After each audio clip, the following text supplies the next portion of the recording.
Good morning, good afternoon, good evening, everybody. Welcome or welcome back to my channel. I am stvndmltbusiness back again with another video. So for today's video, I am going to be sharing with you all the travel process going to Boracay in a new normal setting. So I have here all of the key points we'll be discussing in this video. So if you're interested, please keep on watching. So the first thing to do is to book your hotel accommodation. In our case, we chose Shangri-La Boracay for the duration of our stay. The next step is to book your round-trip flight. Make sure na round-trip ito para may confirmation sila na babalik pa kayo dito sa Manila if ever sa Manila man kayo manggagaling. So, upon confirmation of those two things, the hotel and the flight, we need to take an RT-PCR test that should be in the list of the accredited testers. So, paano niyo ba malalaman kung ano yung mga accredited testers? So, si Shangri-La Boracay ang nagbigay sa amin ng link na ito. And I'll be linking it down the description box as well. So, the test should be done 72 hours before the actual date and time of your flight. So, it can be less than 72 hours, but it cannot be more than 72 hours because the goal here is to minimize your exposure onto different places other than the airport. So, ayun. In our case, we chose Qualimed Hospital at Santa Rosa, Laguna to get our test done. So si Qualimed may dalawang options, isang normal testing at isang drive-thru testing. We chose the latter and it cost us 6,000 pesos per person with a process time of 12 hours. So in our case, nagpa-swab kami ng 10 a.m. and we got the results at around 10 to 10:30 p.m. at the same day. The next step is to wait for a negative RT-PCR test result, and after that, you need to fill up an health declaration form at aklan.gov.ph. So this is strictly per person. After doing so, you'll receive an end screen saying you need to email touristboracay@gmail.com for the needed requirements. So ano nga ba yung mga needed requirements? Number 1 is a negative RT-PCR test result. So that's why you need to wait. Number 2, a confirmed hotel reservation booking. Number 3 is your round-trip flight details. And lastly, is a government-issued valid ID or passport for proof of residency na nakatira kayo dito sa Philippines since Boracay is only open for local tourists for now. So, yung email merong special subject. So, nakalagay naman na siya sa end screen, pero I believe it is OHDC-your surname. So the next step is to wait for Tourist Boracay to validate all of the documents you have sent them. So mind you that this is done in between that 72-hour period before your flight. So kaya may 72-hour allowance, guys. In our case, they replied with a validation email attached with a health declaration card with QR code in just 15 minutes. So I've watched several YouTube videos. Sa kanila, mas matagal yung reply time, so I believe there are different factors. So, I'll be showing you an example of the health declaration card. So, ito siya. Ayan.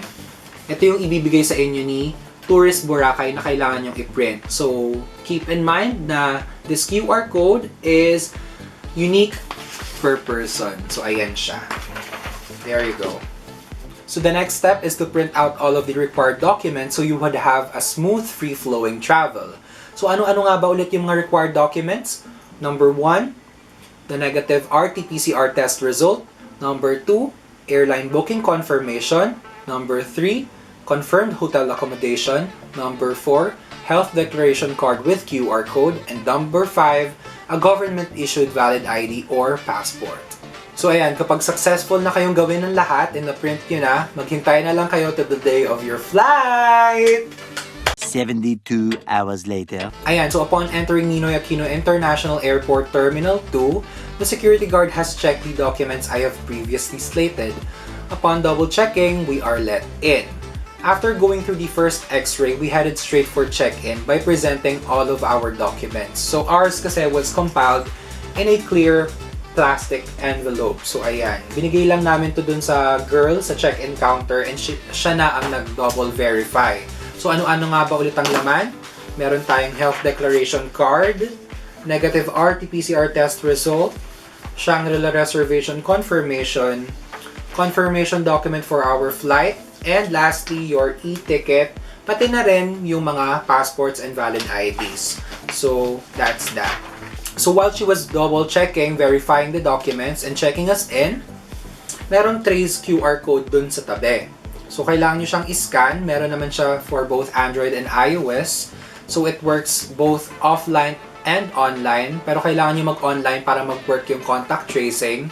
So, after nyo lang i-scan yun, tapos na rin yung pag-check-in, diretso na kayo dun sa gates, which dadaan ulit kayo sa second and last x-ray. So, i-check nila yung boarding pass nyo. Tapos pagkatapos nyon, pagkadaan nyo dun, bibigyan kayo ng health declaration locator form for the airline. So, parang ganito siya kaliit na piece of paper, ganyan, yan, na sasignan nyo with a ball pen, your name, your age, kung saan kayo nakatira, ganyan, kung saan kayo pupunta. From there, we just waited till boarding! Yay! 1 hour later. Ayan, so after landing, we headed straight for the arrival section of the Boracay airport, and we were asked to show our health declaration card with QR code as well as the government-issued valid ID or passport for validation. So, tinanong din kami kung saan kaming hotel magsistay and kung ano yung temperature namin. Kasi before that, bibigyan muna kayo ng ganito and our airplane seat number. So, ayan, isa-scan nyo lang ulit yung QR code tapos ipapakita nyo yung passport nyo na nakaganon sa window, ganyan, kasi scan nila. So, ganun lang per person. So, mas maganda kung isa lang ang gagawa para less hassle siya at naka-staple para ganun lang, flip lang ng flip, scan lang ng scan, pakita lang ng pakita ng ID para mas mabilis. So, ayun. After that, we went to the next room where Shangri-La was waiting for us kasi may sarili naman silang health declaration section, parang ganun. So, skinan ulit namin si health declaration card, tapos pinakita ulit namin si passport. So, ayun. Kailangan nyo talaga itong nakaprint. So after nun, sinamahan na kami ni Shangri-La, we were then transported to the jetty port, where their Mabuhay Lounge was located. There was our third and last scanning of our health declaration form with QR code and again with the respective IDs. So, merong separate section for Aklanons and separate section for tourists. So, pinakita lang ulit namin ito, tapos pinakita lang ulit namin yung ID kasi merong acrylic shield na nag-divide sa inyong dalawa. So talagang parang ipapakita nyo lang na ganyan yan, ilalagay nyo dun sa window, kasi didikit nyo lang din to sa window, sa scan nila. So ayun. Basta kailangan nandun lang yung mga person beside you para mapakita nila yung mukha nila for verification purposes.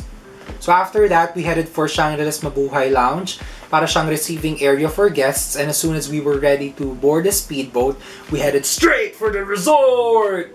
All of the work ends there, so talagang enjoy nyo na yung luxurious vacation nyo for the duration of your stay. 3 days later. Ayan, so pauwi na. So it's not as hectic as sa papunta. So we just took the speedboat back to the Mabuhay Lounge and went straight to Boracay Airport, in which the entrance security guard checked our documents before letting us in. So we went through the first x-ray and headed straight for the check-in counter. There, for the last time, we showed our health declaration card with QR code with the respective valid ID and e-ticket. So, ayan, inano lang ulit namin siya sa acrylic shield, ganyan. Tapos, ibababa lang ulit yung mask for verification purposes of the ID. And there, after having the boarding pass, we headed straight for the gates where we had to scan the barcodes of our boarding pass and went through the second and final x-ray. So talagang contactless siya guys, since kayo ang gagawa, isa-scan nyo siyang ganyan.